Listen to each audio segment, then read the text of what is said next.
अचानक दानपेटीतून यायला लागला आवाज. पेटी उघडली आणि एकच खळबळ. पोलीसही हादरले. भयानक प्रकार.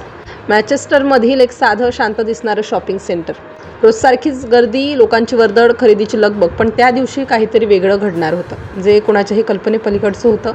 ते चॅरिटी शॉपमध्ये एक कोपऱ्यात ठेवलेली दानपेटी. लोक येत जात पैसे टाकत होते. कुणाचंही त्याकडे विशेष लक्ष नव्हतं. पण अचानक कुणीतरी थांबलं. ऐकलंस का? एका ग्राहकाने दुसऱ्याला विचारलं. दानपेटीतून काहीतरी आवाज येत होता. अगदी हलका पण विचित्र, जणू आत काहीतरी हलतंय, जिवंत आहे का नाही. सुरुवातीला लोकांनी दुर्लक्ष केलं, पण आवाज थांबत नव्हता. उलट तो अधूनमधून जास्त स्पष्ट येऊ लागला. दुकानातील कर्मचाऱ्यांनीही लक्ष दिलं. त्यांनी जवळ जाऊन कान लावून ऐकलं आणि त्यांच्याही चेहऱ्यावर ताण स्पष्ट दिसू लागला. ही साधी गोष्ट नाही, कोणीतरी हळूच म्हणाला. क्षणाक्षणाला भीती वाढत होती. कोणीतरी मजेत काही टाकलंय का, की काही धोकादायक आहे.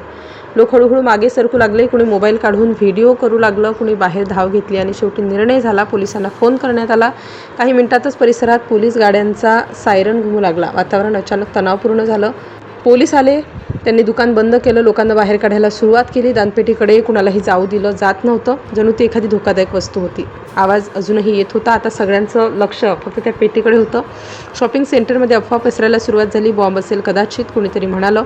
त्या एका वाक्याने संपूर्ण वातावरण बदललं. लोक घाबरले. दुकाने एकामागून मागे एक बंद होऊ लागली. बस स्टेशनही बंद करण्यात आलं. प्रवेशद्वार सील करण्यात आले. बॉम्ब स्क्वॉडला बोलावण्यात आलं. त्या दरम्यान प्रत्येक सेकंद जड वाटत होता.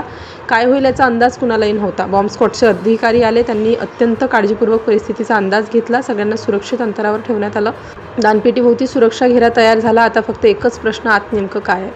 काही वेळ शांतता आणि मग पेटी उघडण्याची तयारी सुरू झाली. प्रत्येकाच्या श्वासाचा आवाजही ऐकू येईल इतकी शांतता पसरली होती. आणि अखेर दानपेटी उघडली गेली. क्षणभर सगळे थिजले. पोलीस अधिकाऱ्यांच्या चेहऱ्यावरही धक्का स्पष्ट दिसत होता. आज जे दिसलं ते पाहून सगळे हादरले. एक हँड ग्रेनेड म्हणजेच हातबॉम्ब त्या दानपेटीत होता. त्या क्षणी परिसरात एकच खडबड उडाली. लोक अजून दूर पळाले. भीती शिगेला पोहोचली. पण खरी गोष्ट इथे संपत नाही. तपास सुरू झाला. तज्ज्ञांनी बारकाईने त्या वस्तूंची तपासणी केली आणि काही वेळानंतर एक मोठा खुलासा झाला. तो खरा बॉम्ब नव्हता. तो एक ट्रेनिंग डिव्हाइस होता, म्हणजेच प्रशिक्षणासाठी वापरला जाणारा बनावट ग्रेनेड. कोणीतरी चुकून तो दानात दिलेल्या वस्तूंमध्ये टाकला होता आणि तो थेट दानपेटीत पोहोचला. त्या आवाजामागचं रहस्यही उलगडलं. आतल्या धातूच्या हालचालींमुळे तो आवाज येत होता. शेवटी सगळ्यांनी सुटकेचा निश्वास टाकला. पण त्या काही तासांनी संपूर्ण शहराला हादरवून टाकलं होतं.